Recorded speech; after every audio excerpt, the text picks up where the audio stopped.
pagi. Sebelum kita memulai pembelajaran hari ini, alangkah lebih baiknya untuk membaca doa terlebih dahulu. Kepada ketua kelas, silakan dipimpin doanya. Oke, hari ini kita akan belajar mengenai materi regulasi. Nah, sebelumnya kalian masih ingat gak materi minggu kemarin? Ya, itu sistem ekskresi. Nah, masih ingat gak sistem ekskresi itu apa? Benar sekali. Masih ingat ada berapa sistem ekskresi? Oke. Karena kalian masih ingat berarti belajar ya. Nah, hari ini kita akan belajar mengenai sistem regulasi. Nah, apa sih itu sistem regulasi?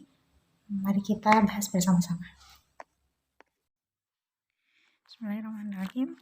Kita akan belajar mengenai sistem regulasi. Adapun tujuan dari pembelajaran ini adalah siswa mampu mengubah sikap untuk mengagumi keteraturan dan kompleksitas ciptaan Tuhan, dapat bersikap jujur dan bertanggung jawab dan aktif dalam pembelajaran, serta mampu memahami dan menjelaskan materi hingga nantinya dapat berpikir kritis terhadap materi yang diperoleh.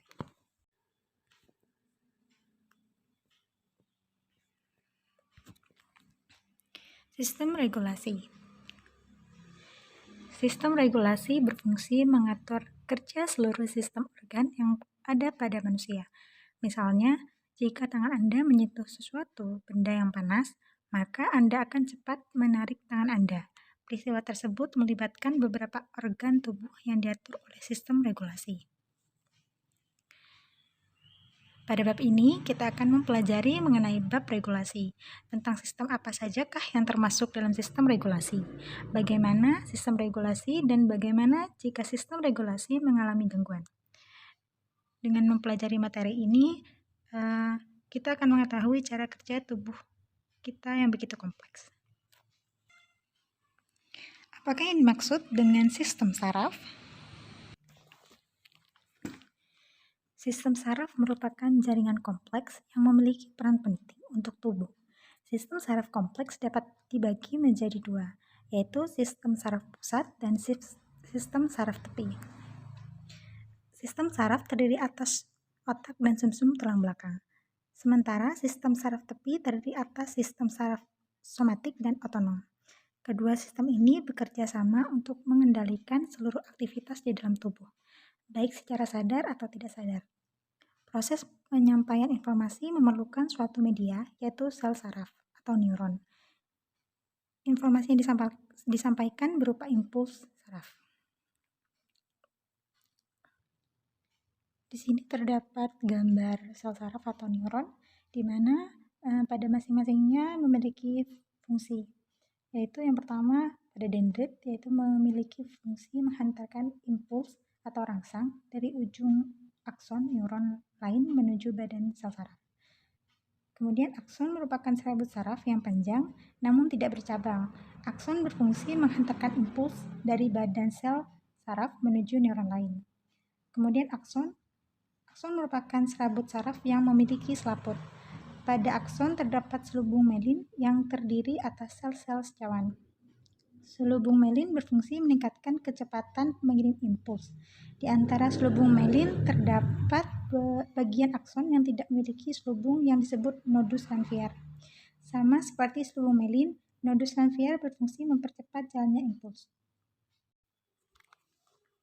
Berdasarkan struktur dan fungsinya, neuron dapat dibagi menjadi tiga, yaitu neuron sensoris, neuron intermediate, dan neuron motoris. Neuron sensoris memiliki akson yang pendek dan dendrit yang panjang. Neuron sensoris berfungsi membawa impuls menuju sistem saraf pusat. Neuron intermediate berfungsi menghubungkan neuron sensoris dengan neuron motoris. Neuron motoris memiliki dendrit yang pendek dan akson yang panjang. Adapun fungsinya yaitu membawa impuls dari sistem saraf pusat ke efektor.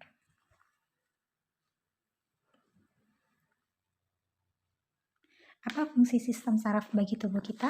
Yaitu yang pertama adalah sebagai alat pengenal perubahan yang terjadi di luar tubuh atau alat penghubung antara tubuh dengan dunia luar melalui indera. Yang kedua yaitu sebagai alat pengatur atau pengendali tanggapan atau respon terhadap keadaan sekitar. Yang ketiga, mengatur dan mengendalikan kerja organ tubuh, sehingga organ tersebut dapat bekerja secara teratur sesuai dengan fungsinya. Sel saraf. Sel saraf atau neuron berfungsi menerima dan mengirimkan impuls saraf. Sel saraf terdiri atas badan sel, inti sel, dan sitoplasma yang memanjang keluar dari badan sel dan membentuk serabut-serabut saraf yang halus. Serabut saraf dibedakan menjadi dua macam, yakni akson dan dendrit. Akson merupakan serabut saraf yang berfungsi menghantarkan rangsang dari badan sel saraf ke sel saraf lainnya. Akson dibungkus oleh selubung myelin terdapat di sel sejauhan. Dendrit berfungsi menerima dan membawa rangsang ke badan sel. Macam-macam sel saraf. Yang pertama yaitu sel saraf penghubung terdapat dalam sumsum tulang belakang dan berfungsi untuk menghubungkan atau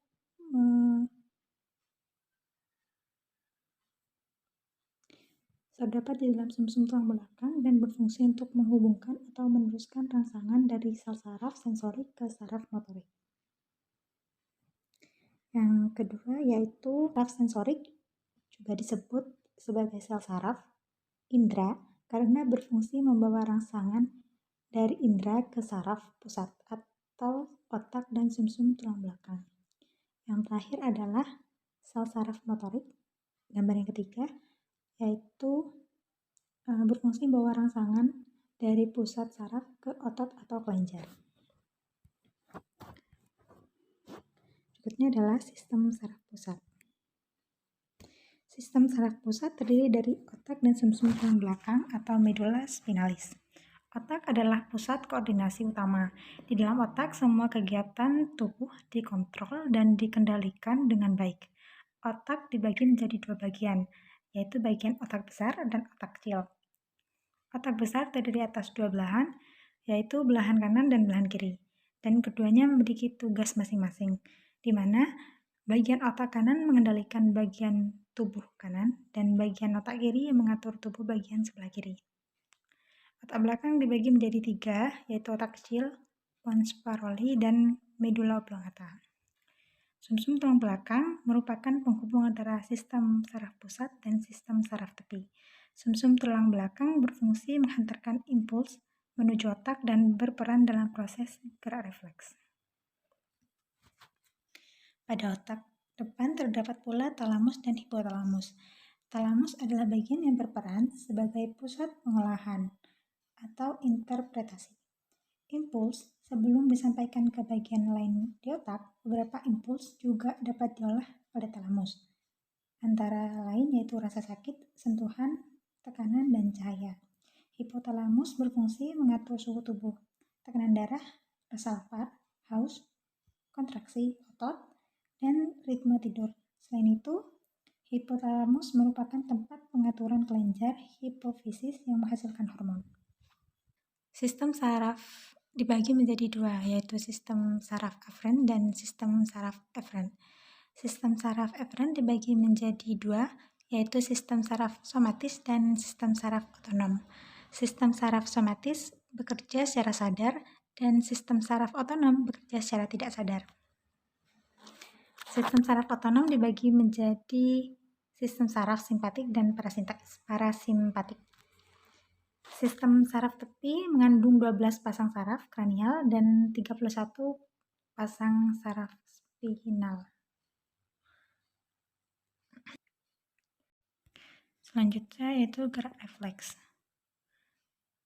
Gerak refleks merupakan reaksi organisme terhadap perubahan lingkungan baik di dalam maupun di luar organisme yang melibatkan sistem saraf pusat dalam memberikan jawaban atau respon terhadap rangsang reseptor. Gerak refleks berjalan sangat cepat dan tanggapan terjadi secara otomatis. Contohnya seperti berkedip, bersin, atau batuk.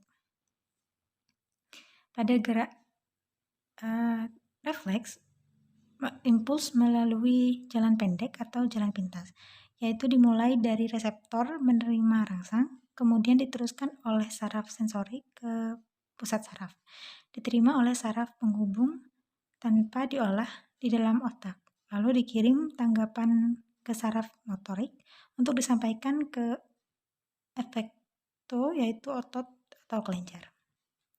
Kemudian gerak sadar adalah gerakan yang dikontrol oleh pusat kesadaran. Gerak sadar itu adalah otak memberikan perintah, contohnya seperti kaki berjalan, makan, minum, dan lain sebagainya. Gangguan dan penyakit pada sistem saraf manusia.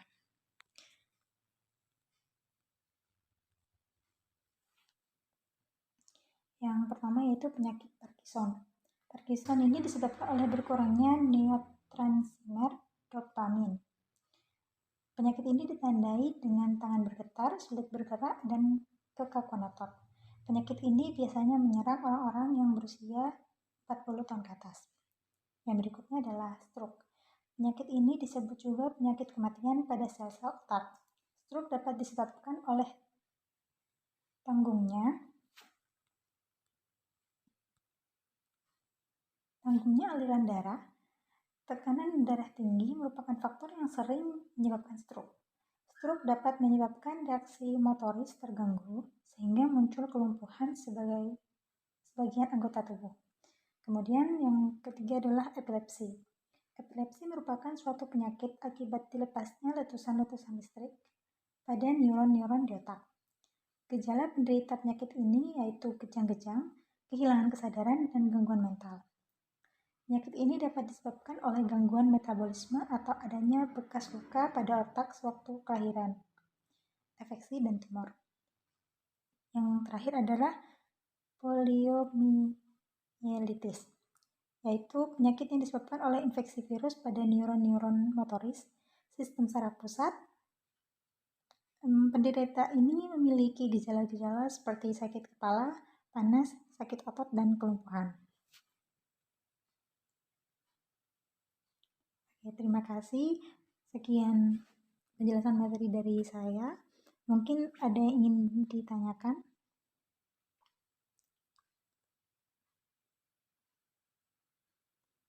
Jika tidak ada, saya akhiri pembelajaran hari ini.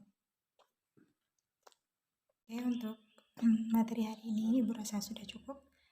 Minggu depan kita akan belajar mengenai sistem endokrin.